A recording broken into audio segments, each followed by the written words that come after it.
Hey, good afternoon, everybody.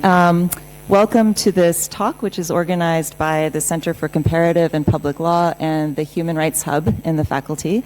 It's part of our 20th anniversary celebration of the LLM in Human Rights program, and part of our Human Rights Seminar series, which is sort of an ongoing series of several events, every lunchtime seminars every semester.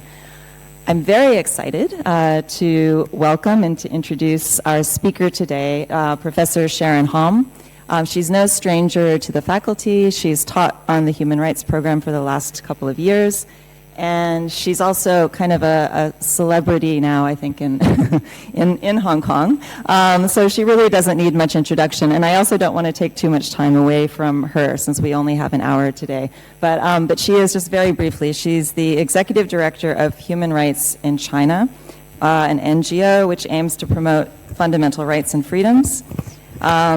And she's also been a professor of law for many years. She taught at City University of New York School of Law, and she still teaches at New York University School of Law. And as I mentioned, she's here now to teach a course on human rights in cyberspace in the LLM and Human Rights program. So without further ado, please join me in welcoming Professor Hom. Thank you. I want to make sure we leave time for questions, so I might go a little bit at a rapid clip because I know many of you are in the LLM program. So what I'm going to do is I'm going to lay out, I'm going to try to focus on challenges in two areas, and one is in the treaty body process, and the other one was with respect to special procedures. And as I go lay out the context, you may see why I'm focusing on those two. So I'm focusing on the current challenges and debates, and unfortunately the challenges and debates are many and complex, and the challenge of putting them into a 20-minute talk is going to be, I had to make a choice. And so I'm really starting with a focus and a prioritization on the way in which these challenges impact civil society and NGOs, human rights defenders, etc. So that's how I've narrowed the universe, which is still quite large in terms of the challenges. So when I'm referring to the human rights system and the challenges, I'm referring to these three specific aspects. I'm talking about the actual instruments, the core foundational instruments of the Charter, the UN Charter, and the Declaration, and the treaties, and the human rights treaties. So that's one, the actual documents lay out the normative standards, principles, and standards and principles and norms. The second aspect of the human rights system that I want to look at is the actual bodies and the mechanisms. And the third is because it's not a disembodied process. It's not that there are standards and somehow they're implemented or they're not. And so from the perspective of human rights policy actors and as human rights activists, it's very important to say what actors, who is involved, and what are they doing, and what are their roles. So that's what I mean by the third, this is the latecomers. There's a penalty. Okay. There are a few chairs in the front and over here on the side as well. So these are the aspects, which is the documents that lay out the norms and standards, and the second are the actual bodies and the mechanisms, and third, I'm going to look at a couple of actors, and the two actors that I'm particularly concerned about are the state actors, obviously, and the second are civil society. So these are the treaties that are the core treaties, and I think many of you in the human rights class will probably be familiar with these, but you can see that they cover a whole range of thematics and problems. The rights of the child, torture, women, economic, social, cultural rights, persons with disabilities, and the ICCPR. So with respect to Hong Kong, as you know, China signed the ICCPR back in 1998, but still has not ratified it, though it endlessly promises it will. So it just, and every year after year, as if we're doing it, we're studying it, and we will pass it. However, it does apply to Hong Kong, as you know, by negotiation and by the basic law, etc. So I do want to focus at the end a little bit on the opportunities for the ICCPR and the participation of civil society, because that's live. That's the opportunity that's before Hong Kong community now. So these are the core treaties. Okay. So the second part of the is looking at, well, which bodies and which mechanisms in terms of the human rights system. So the Human Rights Council is the key body, and underneath that reports to the Human Rights Council, we have the special procedures that are now about 44, and then there's the Universal Periodic Review. So how many of you have had any interaction with these bodies or participate in some capacity? Great. We need to, next year when I come back, when Kelly invites me back, I want to go, how many of you participated in the ICCPR? And I'd like to see like this or like this. Yeah. So, so those are the two.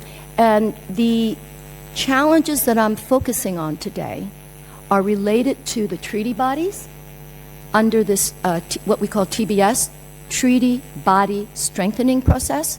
So I'm going to elaborate a bit on that.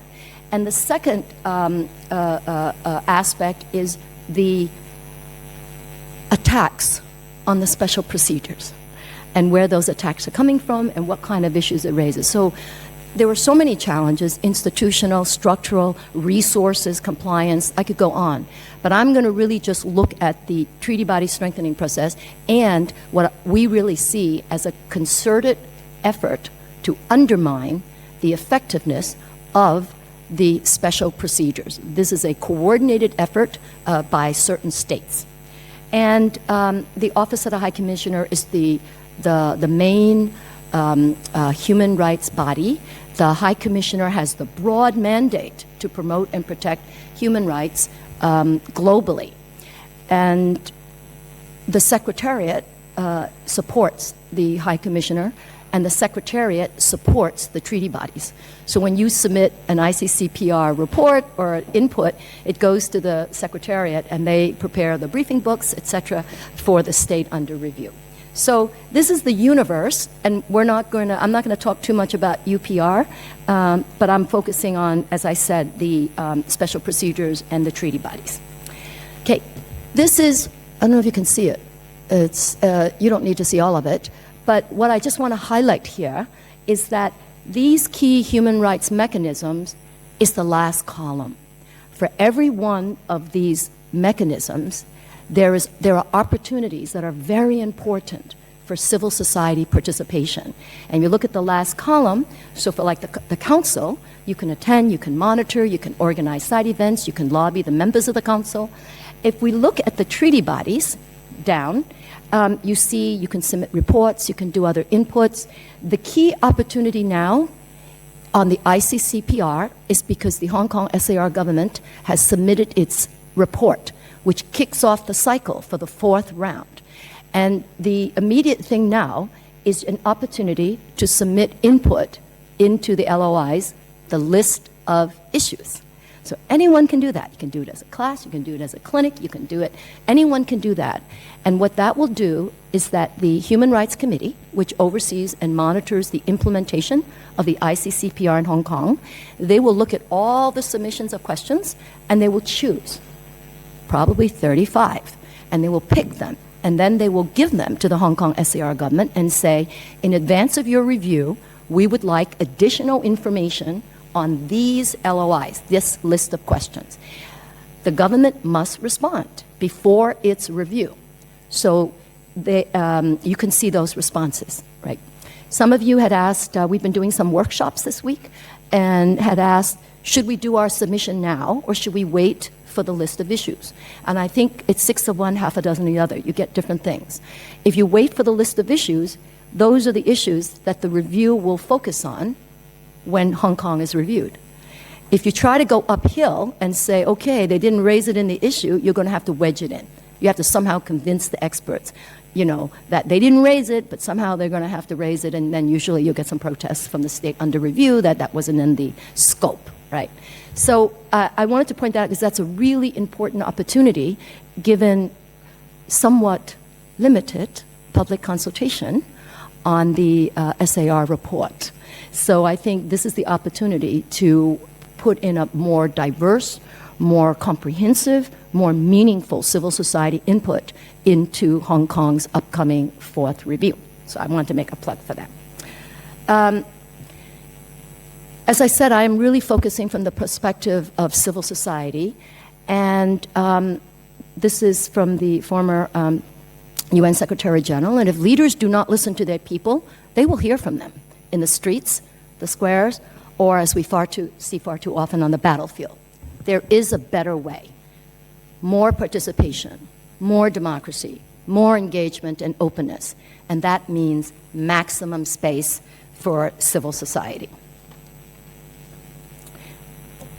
The role for civil society is not new. It was really from the beginning of the creation of the system that we now have, and it's actually enshrined in the UN Charter. There's also DPI, which works with civil society as well, and they have clearly recognized back in 1946 the importance of working with and through civil society. I'll give them a second. Okay, the people in the front are going to really have to interact with me because you're getting closer and closer. There's several seats along the sides and also back here, so please feel free to fill in the spaces. No, participation is never coerced. You can coerce. So these are to highlight the fact that the role and importance and participation and the contributions of civil society are recognized in the structure, in the guidelines, and in the procedures. We're not like latecomers. We were here and envisioned as the beginning of the UN human rights system. And we're emphasizing it because one of the trends that I'm going to talk about is the attack on civil society participation, because that's one of the concerning trends. I quoted Ban Ki-moon at the end. There was 2004, but then it has continued, a process by which the participation of civil society and the obstacles and the challenges have continued to be a focus for the UN. One of the main focus now for civil society is retaliation. It's retaliation against civil society individuals, groups, for trying to participate, for trying to voice and bring concerns. So it is the other thing I want to put as part of the civil society is that back in 2009, so that's like 10 years ago, at a very high level, the articulation was our times demand a new definition of leadership, global leadership. And that means a new constellation of international cooperation, governments, civil society, and the private sector working together for a collective global good. Now, that collective global good, lest we confuse it, is distinct from President Xi Jinping's vision of the future for shared global humanity. But it is very important that in the agendas, in particular of the Chinese dream, that it's echoing a lot of these values like cooperation, collective, mutual respect, because really, who's against mutual respect? I mean, who's against cooperation? So it's a way to appropriate this kind of positive language onto an agenda that may not be either progressive or empowering for civil society. So these are the 4 key factors that are laid out in various normative documents at the UN, and in order that the responsibility of the government at the local, national, at every level is to ensure that there is a legal framework that's compliant with international standards. So if you're looking at, let's say, the anti-mask, law, ordinance, an analysis of that is, does that comply with international standards? So that's where you would take some of these issues. Effective access to justice, that would be, if we think about it locally, it would be, do people have access to legal representation? Are the cases being heard? Is there evidence? Are they actually having certain actors act as enforcement, prosecutor, and then punishment? Is that what's happening? So these are all around the access to justice issues. And is there a political environment that's conducive for civil society? That means there can't be intimidation, there can't be harassment, there can't be threats to groups or political parties. So that's the third. And the fourth is it is extremely important that an safe and enabling environment includes that civil society, independent civil society, has access to long-term support and resources. And that includes the space to engage and interact with foreign supporters, foreign partners, without being accused, frankly, of collaborating with dark forces behind the scene, right? So that happens to be a right. So whose responsibility is this? It's the responsibility, as I sit here locally, of the Hong Kong SAR government. They can't disappear, their responsibility is to ensure this local, safe, and enabling environment for all of you, all of us.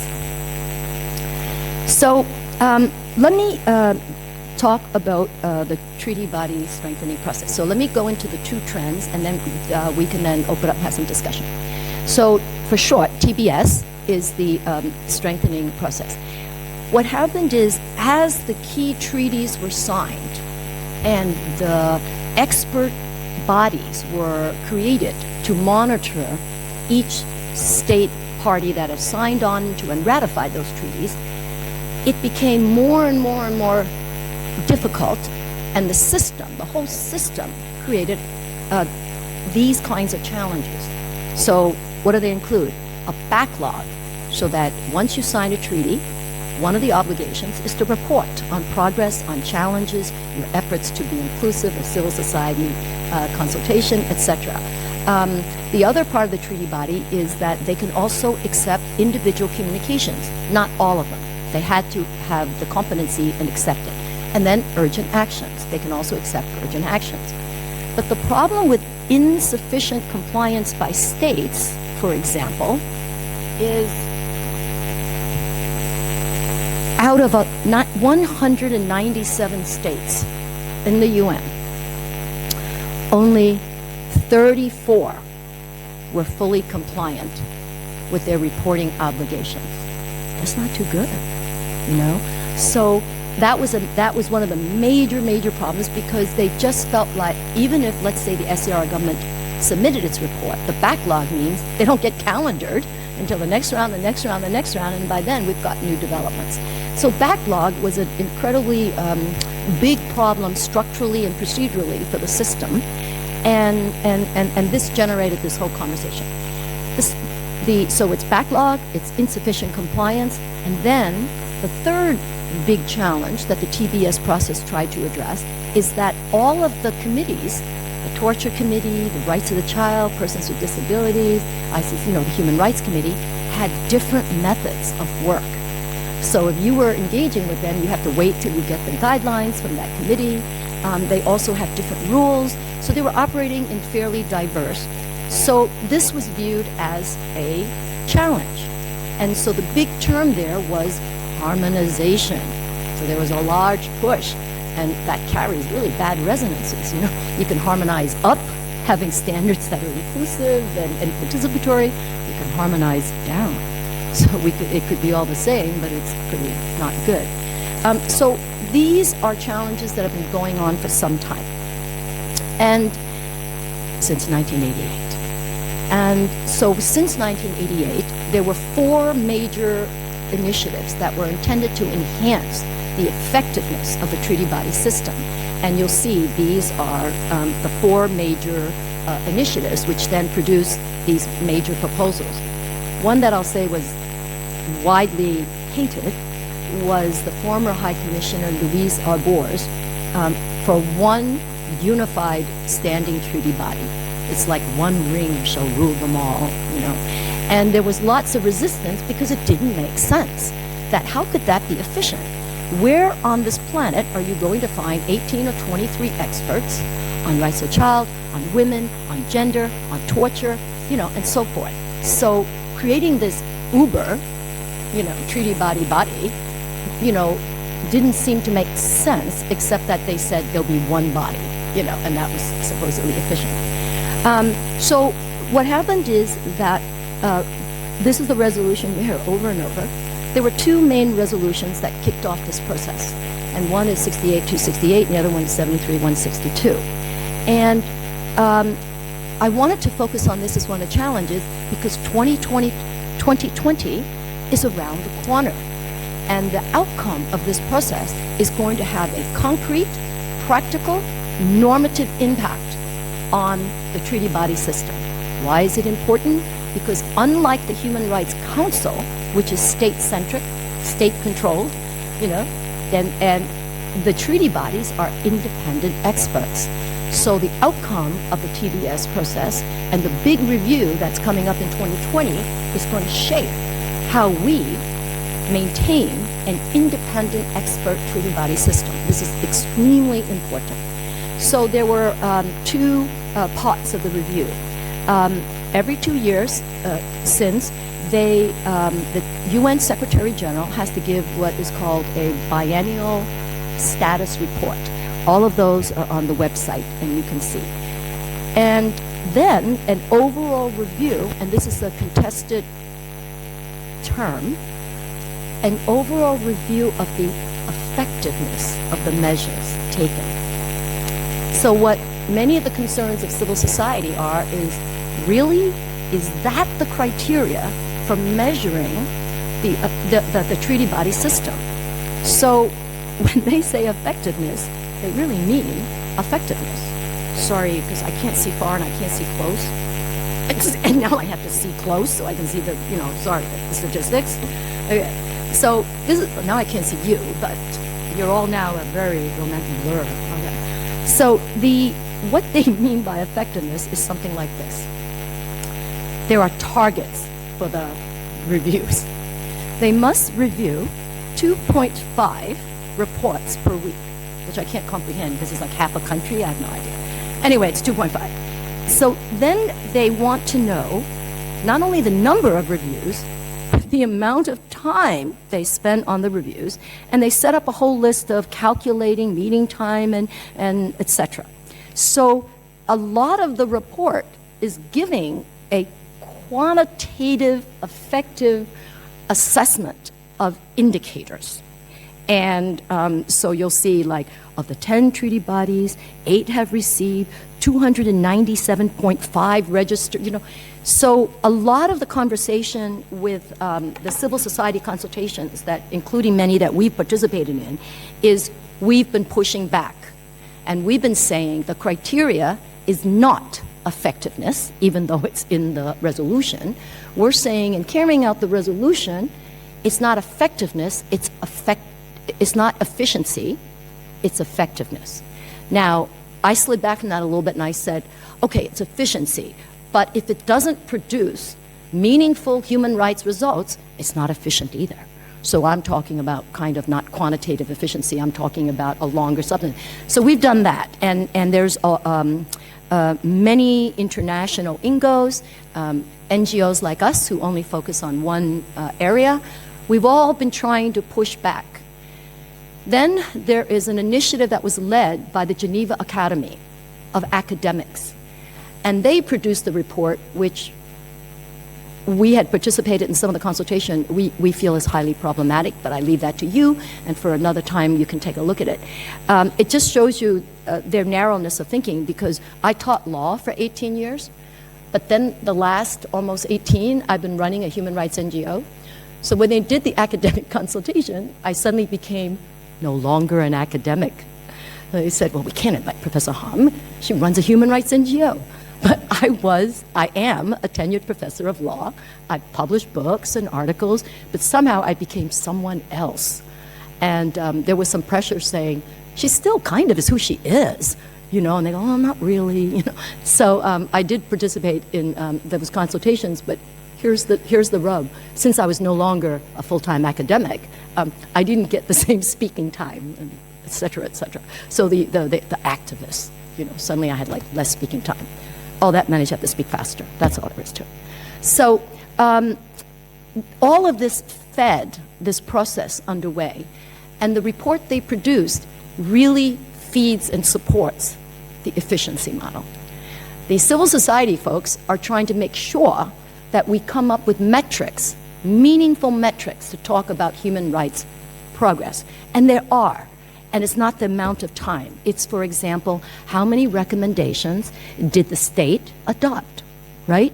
Like when they said amend your law, like we were pushing state compensation law amendments for mainland China so that you could allow compensation for non-physical injury. See, because China's position, mainland China position, was that only injury that was like a broken arm that you could see was compensatable under the 国家赔偿法, the state compensation law. So we pushed and said, no, it could be to your mental torture. It could be unlawful imprisonment.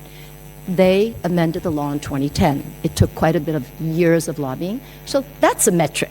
You could say, yes, very good, one, you know. So I think that's just a short example, and you can ask if you're interested in others. But I think there are metrics to measure impact, and it's not just how many, how fast. You know, it's like, do you have meaningful substantive change in legal reform, in terms of protections for defenders, in terms of changing standards in the prisons and the detention centers so that rights of the detainees are respected. There are many, many other more meaningful criteria. And I'm throwing it out because that is an ongoing debate. It's an ongoing struggle. There will be a final report in 2020, and I think there's going to be a lot of lobbying, a lot of discussion, and a lot of pushing back on that as well. So the second resolution was really just to make sure that those reports came out. So this is you know what we have on the TBS. So before I jump onto so here are the main issues with TBS. Is that it's the only independent human rights body overseeing the treaty bodies, and this process has many different stakeholders who are pushing from different interests. What do you think the states are pushing for? The states are pushing for a treaty body review that's short and easy. So there's a lot of like complaints, a lot of whining, you know, from the states saying, oh, there's so many treaty bodies, we signed 9 treaties, we have to go through 9 reviews, we have to write 9 reports, then we have to prepare it, and then we have to do the LOIs, and they say it's very onerous, like it's resource intensive. So that's what we hear. It's hard, it takes a lot of resource, we don't have the capacity, hence why the Office of the High Commissioner is now using this language, that her main job is to enhance the capacity of the states, to enhance the capacity of the states to prepare these technical reports, you know, and to do it in an efficient way. So there's that piece. This is what all this is. So then some of the things that are on the table now, you'll know, is that the chairs of the treaty bodies, like all the chairs, the chair of or the co-chairs in some cases, of the torture committee, the chair of the persons with disability, all of them meet once, twice, you know, a year. They just had a meeting in New York because they're all there for the General Assembly. So when they met, they looked at the fact that they have recommendations, because who would know better than the treaty bodies themselves that there are problems? And really, who would know better than the treaty body chairs what recommendations they have to advance addressing some of the problems? So the treaty body chair meeting, you can't always get the outcomes. It's not always public right away, but it does eventually see the light of day. Yeah, and so some of the proposals they're coming up with is it's a bit of a negotiation too. They're trying to put out things to say, oh, we get it, there are problems, but we have proposals and we're going to address them ourselves, right? And so, for example, one of the things that will probably happen, possibly, with like the ICCPR coming up, is that there are too many states under review at the same time. So one of the proposals, which will probably happen, I think, is they're going to review as not a full committee. They're going to review in panels.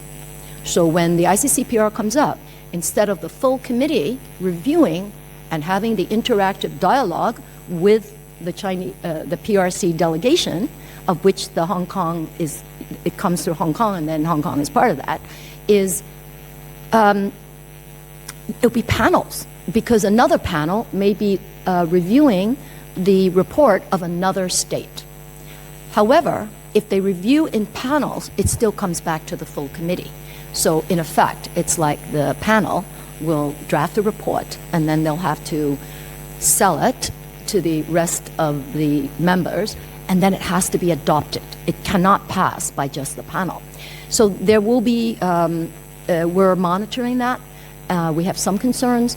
I think we need to see when it gets calendared. So when Hong Kong gets calendared, we then look at who else is calendared, around, and then we kind of get a sense, and then we start doing the intelligence, spying and gathering, and say, who's the Hong Kong panel, and that's who you start lobbying, right?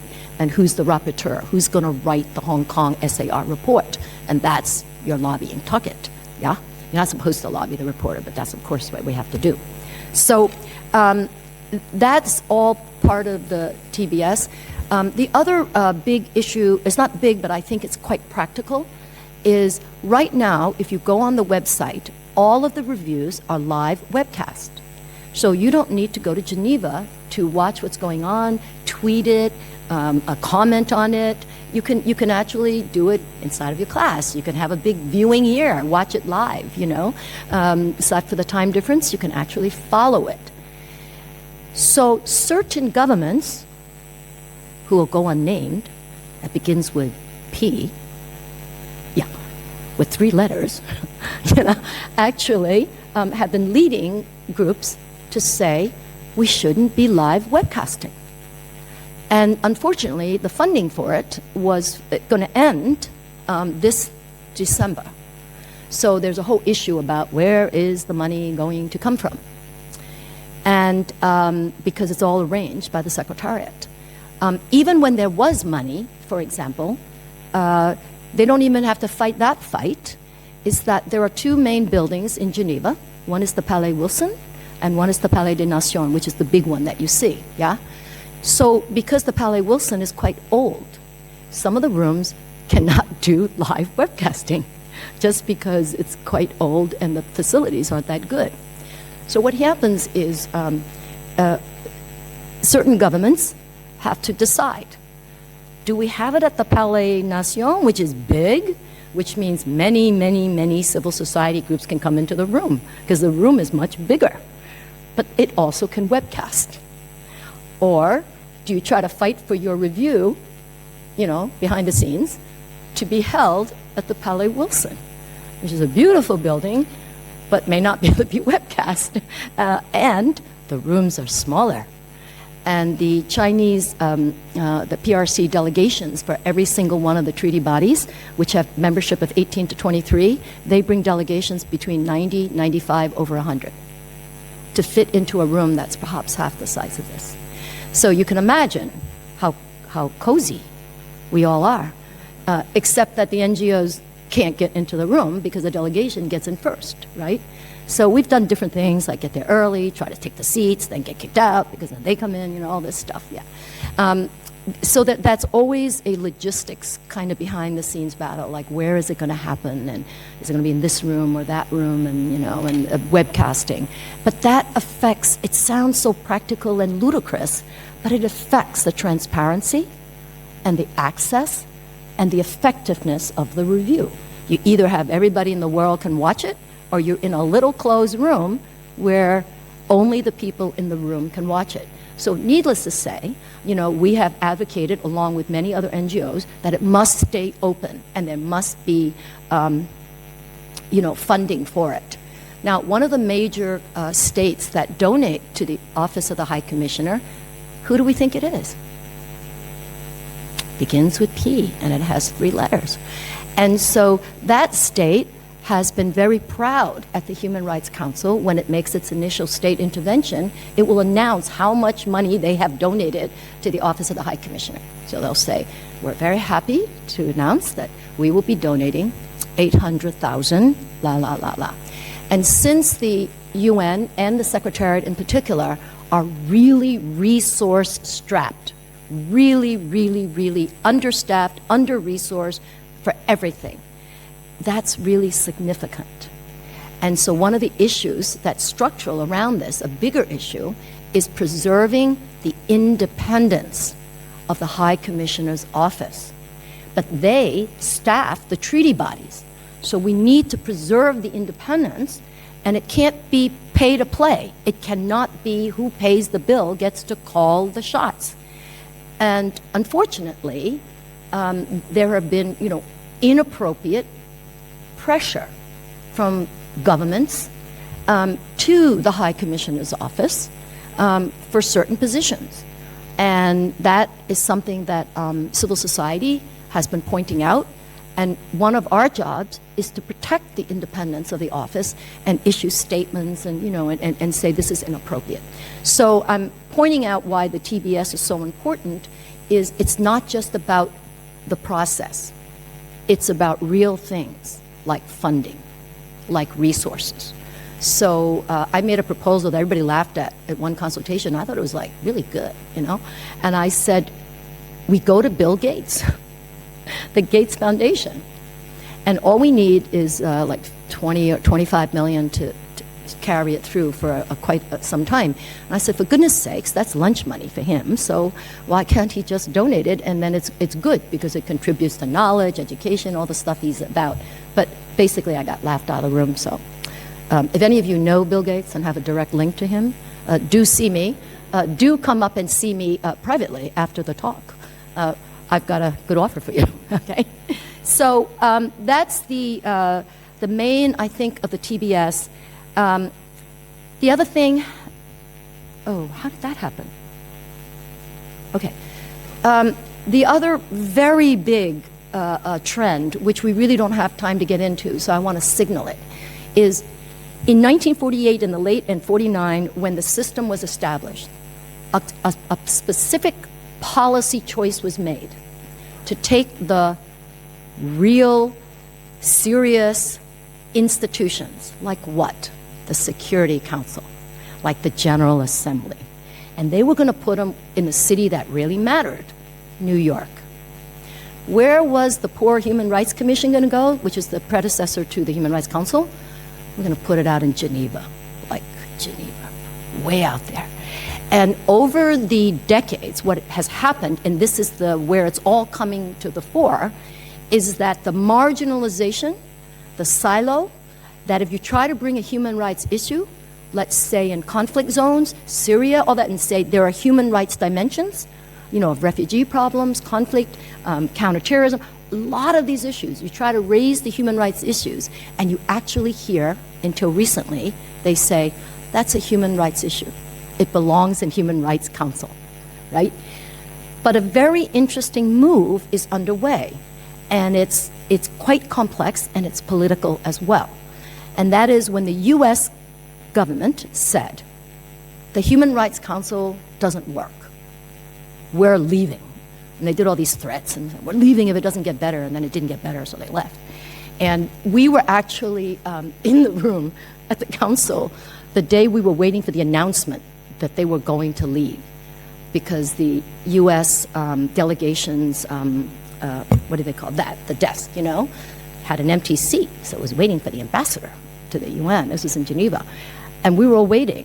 And then all of a sudden, she walked in the room, and everybody just rushed over because she was supposed to announce, we're leaving today, we're taking our marbles and we're leaving because this council is ineffective.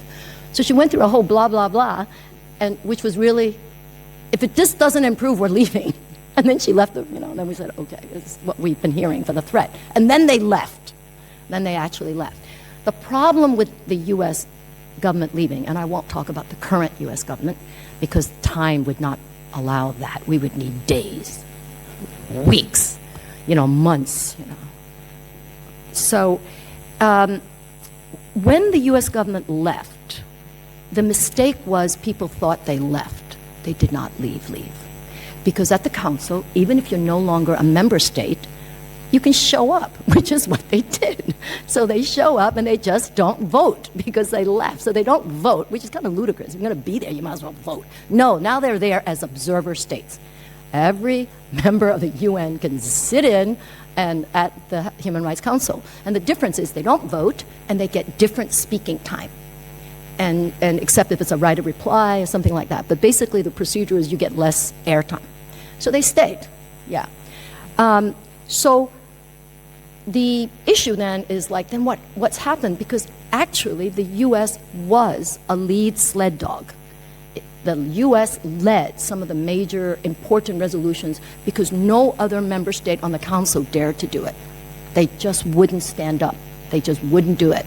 And before they, left with great drama, there was a resolution introduced by China. And it basically had language in it that was Xi Jinping thought. Like, as in Xi Jinping thought, ideology thought in a UN resolution. Every single EU member state made very, very principled objections, like, this is inappropriate for a UN resolution. It should not have the ideology of a particular party, and it went on and on and on, right? Then the vote happened. Only one state voted no. Who would that be? The US. Every single member state of the EU abstained, with the result that the resolution passed, because they abstained. And then all of the states, which are proxy states, client states, friendly states to China, voted for it. And so therefore the resolution passed. So it was a big blow to civil society because it essentially legitimized an ideology of an authoritarian regime, and now it's in a UN resolution. Now, here's a moment, if I can just interject the footnote, because it really bothered us at the time, is that China objected to language that we had in a treaty body, in one of our reports, and it was 2008, to the Torture Committee. And they filed a formal démarche, like protest, about our report. And they said, this report by this 所谓的非政府组织, a so-called NGO, and we're like, what?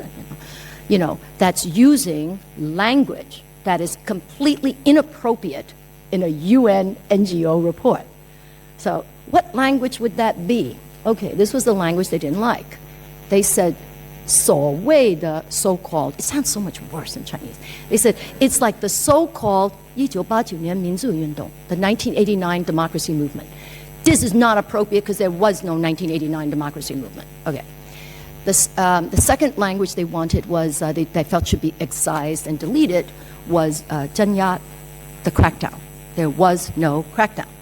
So they demanded the treaty body, the torture committee, to take our whole report off the website or delete the offending language, right?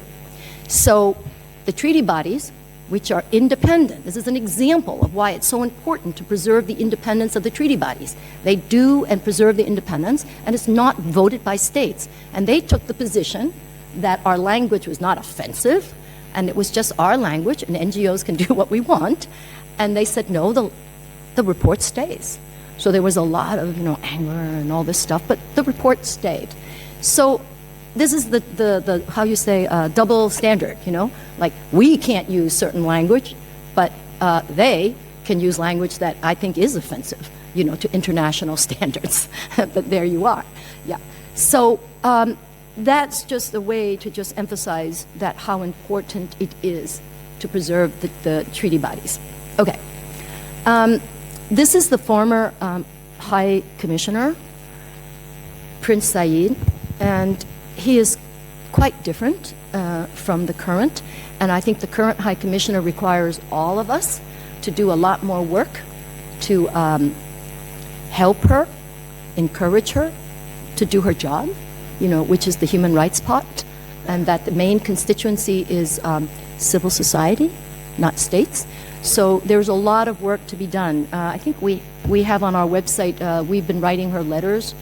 I mean, not in Hong Kong Free Press, we actually wrote her a letter, and she didn't respond.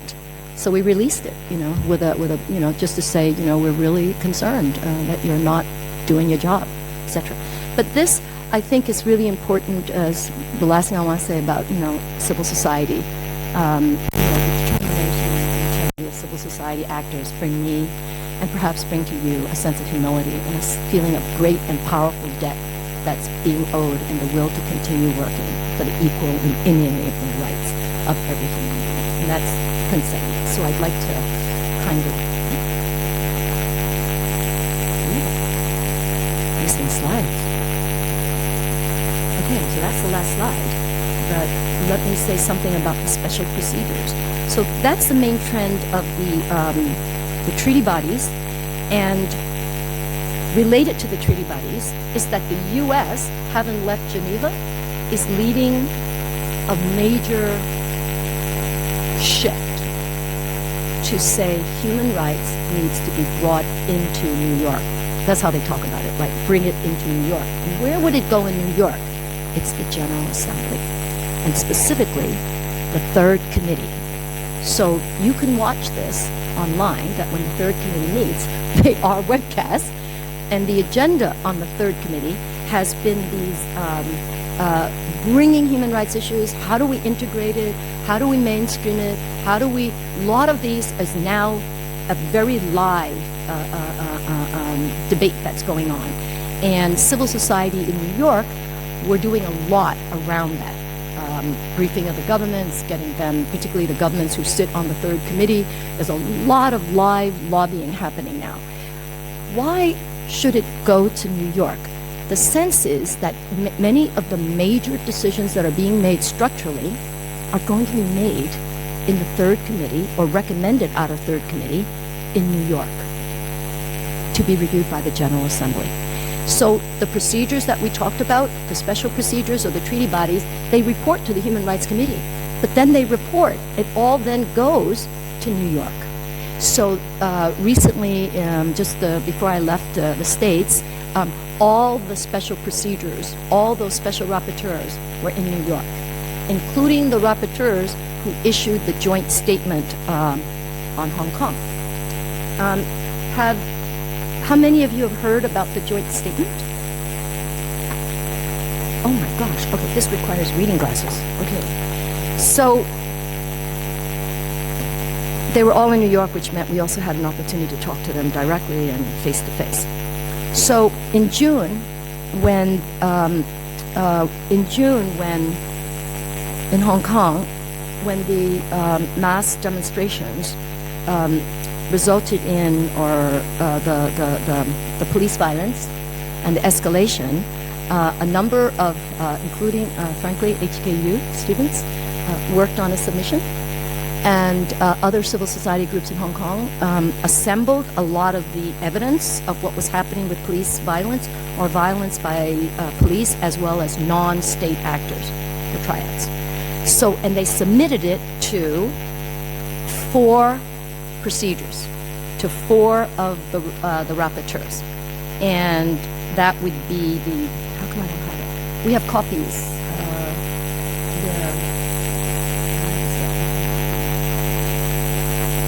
Jenkins or Keaton? They're going around? Are they going around? Yeah? Okay, so this is a good example.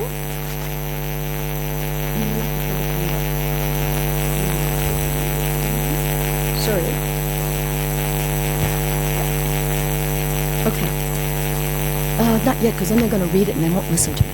So, okay. So, out of the 44 procedures, there was a discussion, and there was another submission that was made by PLG, Progressive Lawyers Group, on the extradition bill. But the one I'm showing as an example that we have some copies of are on the police violence. So out of the 44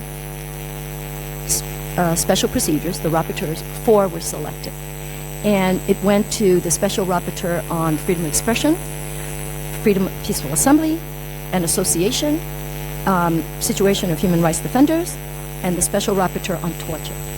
So a submission was made to those rapporteurs in June, like June, mid-June, right after the beginning of some of the violence that was very alarming. So the process is, once the rapporteurs received information from the ground, they reviewed the information, and then they decided it was credible. Once they decided it was credible, they do something called a communication. And a communication is addressed to the government of concern. And because in Geneva, the Hong Kong SAR does not have a government mission. It had to be addressed to the People's Republic of China mission in Geneva. And so that communication was sent June 28th. And what happens is the government has 60 days to respond to the concerns. If they respond or they don't respond, it's made public. And that's what happened. So it's on our website, it's on the UN website. And what they said in the submission was essentially expressing concern about the following. We received concerning alleged excessive use of force information about this against peaceful demonstrators and human rights defenders, as well as alleged arbitrary arrests of individuals participating in peaceful demonstrations in Hong Kong. And then they summarize the information they received from the civil society members. And then after they summarize the info, they asked for 3 things. In other words, the government has to respond. And one thing they have to do is they said, please provide any additional information or comments you may have on the above allegations, like that there was excessive use of force, etc., because it's the government's responsibility. Second, please provide information on the legality, precaution, necessity, non-discrimination, and proportionality of the use of force in the context of the June 12th demonstrations. Please provide information about regulations applicable to the use of tear gas, pepper spray, tear gas, and on, rubber bullets, etc. Please indicate how these guidelines are compatible with international norms and standards. Please also provide detailed information on the instructions the police forces received to disperse the protesters and on investigations and judicial proceedings carried out, etc. And finally, please provide detailed information on the arrests, judicial prosecutions, and possible convictions of individuals in relationship to their participation. We appreciate a response within 60 days. Past this delay, we will make it public. So that's what happened. So the response was received, and the response was quite long. And you didn't get all of it. I think it was over, Caitlin, how long was it? 213 pages was their response. But do you think all 213 pages was a response to these specific questions? No. So what is the bulk of the 213 pages? Is they attached all the relevant laws or laws that they said were relevant to the response. So they Annex 1, 2, 3, 4, 5, 6. So they gave the whole sections of the public ordinance, the Independent Police Council provisions, the Hong Kong Bill of Rights, the articles of the Basic Law. So that's your big bulk, it's like a big hefty response because that's what it looked like. But what were, and then it's out in Chinese and English if you just, we have some copies, we don't have 100 for everybody. But it is important that you know that they responded, because when you think locally, how are governments made accountable? Well, the information goes in, and then they've been asked, what are you doing about these various concerns? And then they gave a response. I'm not gonna read this to you, but basically they said, the Hong Kong police has always handled all public order events in a fair, just, and impartial manner. It's the policy to strike a balance between smooth processions and, on the other hand, ensuring public security. Nothing surprising at all. So it's the, they've also said that there are guidelines on minimum use of force. This is completely consistent with what China does at the UN on everything else. And that is, I kind of call it magical thinking. It's like saying it makes it so. It's like saying, this is the policy, and then the next statement is, so it is. They'll say, this is what the law says, and therefore it's illegal, and therefore it's impossible that there was a problem. They do this all the time. So when you read this, that's exactly what it says. It says there's a law, there's guidelines, you're not supposed to use. Once the purpose is achieved, the police has to stop. They give you all of it. So having said that, the next thing is done. No problem. So then they talk about June 12th, and then they went on about the illegal acts, the number of people, the prosecutions, and they say all of that, and then they say, this is the interesting thing, they said, and therefore, all of these acts and all of these provisions are in compliance with international standards. Now, if you did a law exam with that kind of reasoning, I am sure that Professor Loper would say, no, it's like conclusory. It's both conclusory as well as poor reasoning, not supported. You can't go, here's the rule, here's some facts, and here's a conclusion. There's got to be some sort of analysis, and you can't just go. But I do want to be fair,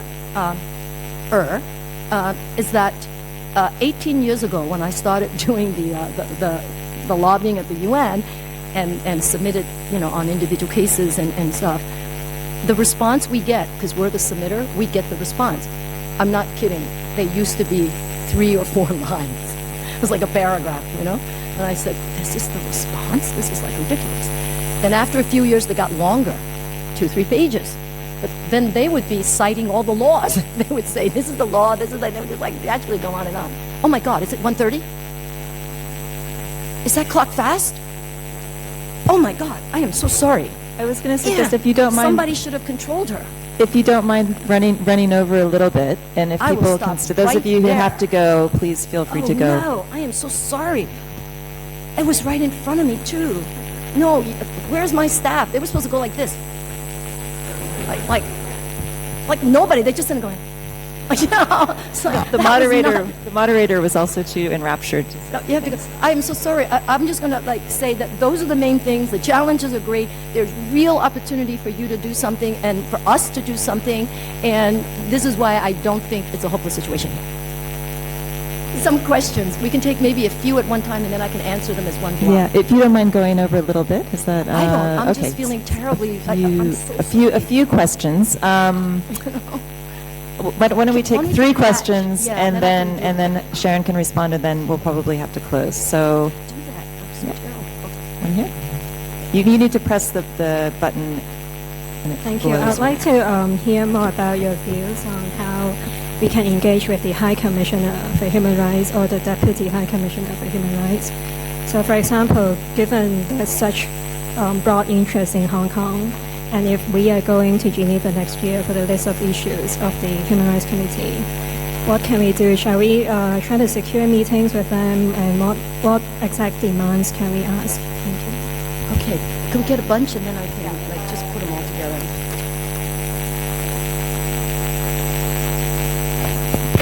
Thank you very much for the very interesting talk. I would like to ask, comparing the international human rights mechanism and the sanctions that foreign states may provide, for example, the U.S. Human Rights and Democracy Act, which one do you think will be more effective, and which one do you think the civil society should spend more efforts in? Thank you.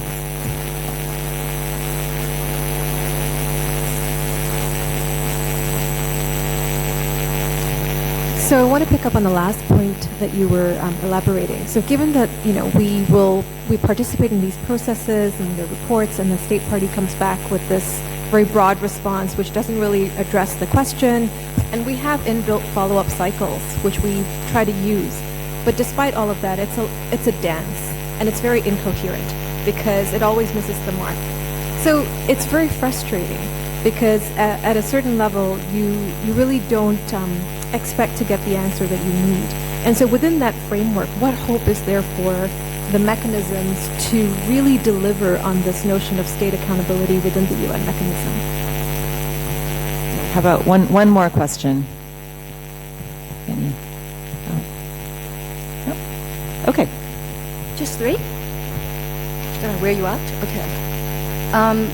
Let me take the U.S. Human Rights Protection Act.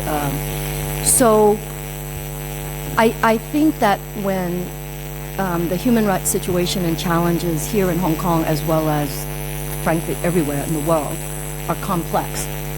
I never like to approach it, I approach it strategically, and strategically means it's never either or. That's number one. I'd never think of it as either or, because it's comparing apples and oranges. And the strategies give you different things. There are different political arguments, different normative arguments, different platforms, different outcomes, different remedies. So I think you need to do everything. I mean, that's really how, I mean, not everybody can do everything, which is why it is so important to work in coalition.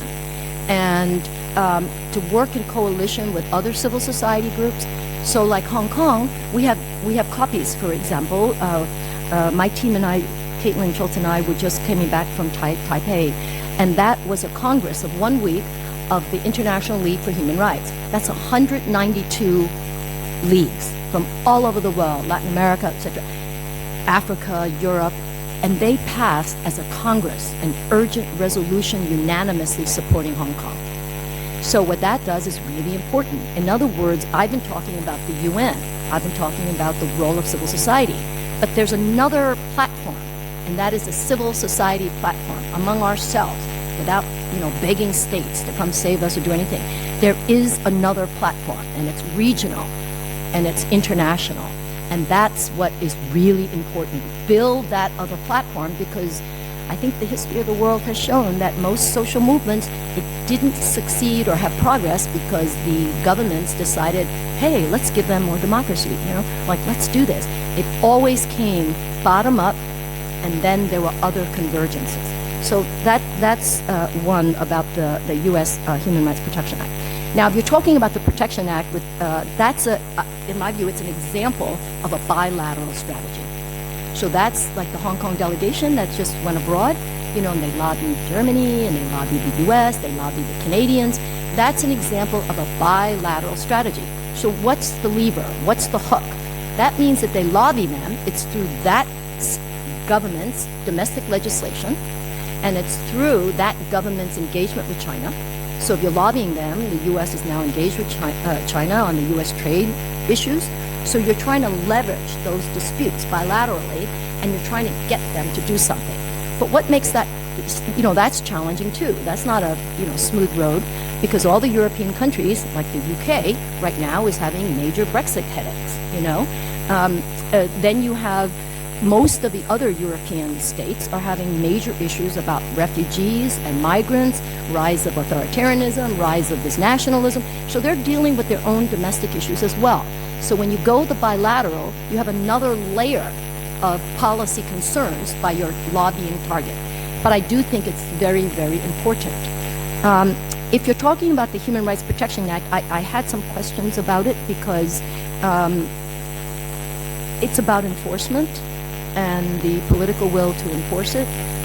The other piece of legislation, they'll pass it, and if they pass it, it's going to be the political will. So, for example, like the Magnitsky Act is supposed to put these human rights people on a list.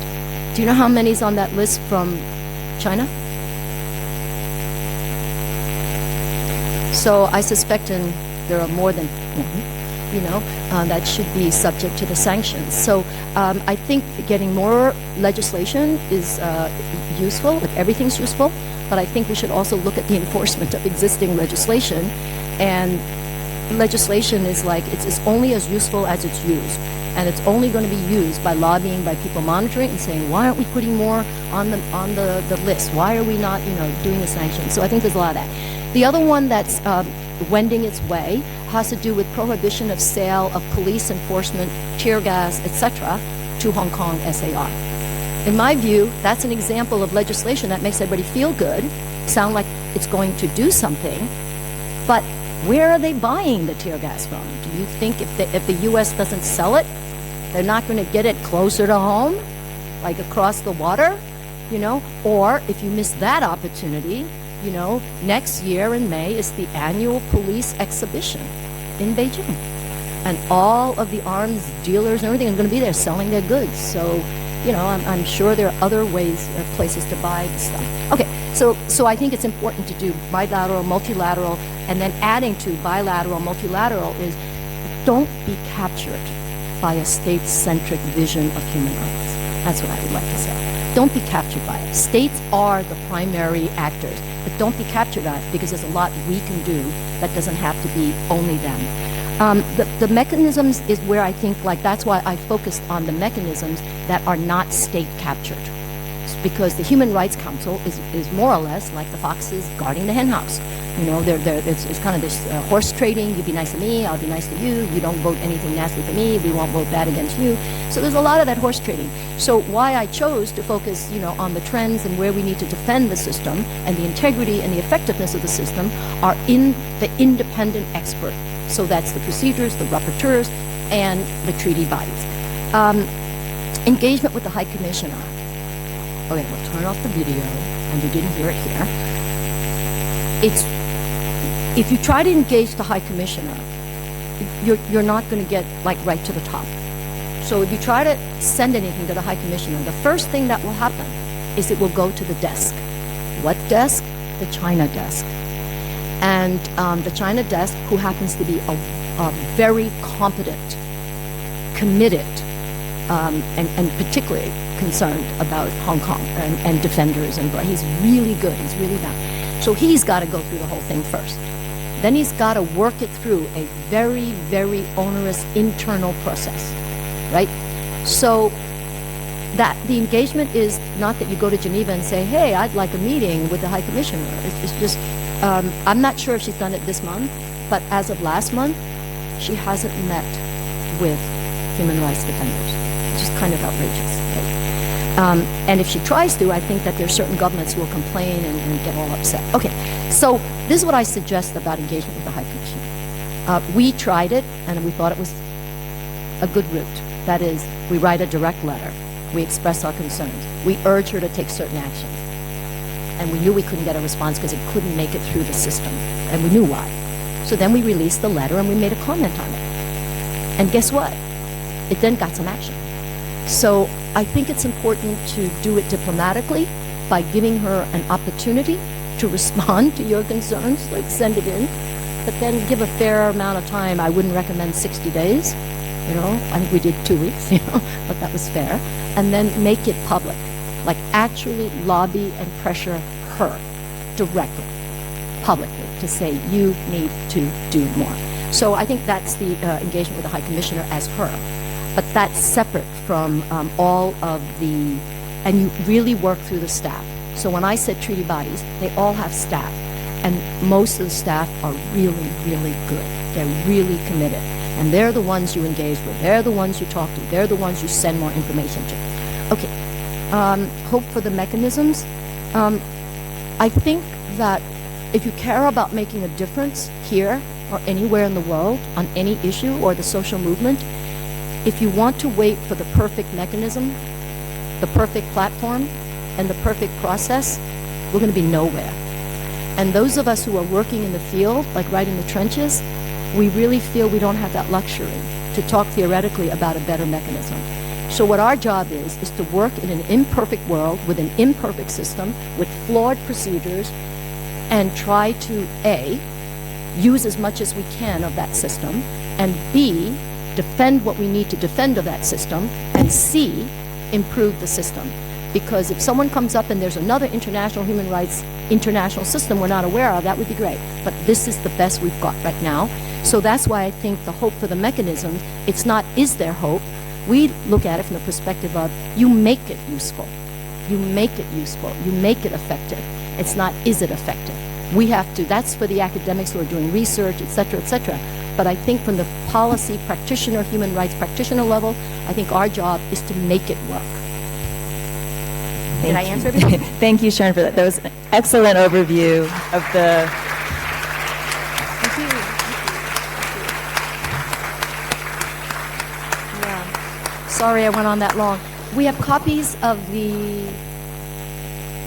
We're down here if you want to pick up a copy. First come, first serve. Hopefully, we'll have you back. We just tweeted out the link as well. HRI China. HRI China. HRI China. Okay. You can also just go to our website, and we have a whole UN page on the work we do on the UN, and then we also have a Hong Kong page that's in development, and we're trying to beef up that work. But many of the documents we were talking about, you can just get online, because We only printed, you know, a limited. Okay, no fighting at the front. Thank you so much, everyone. 加油，加油。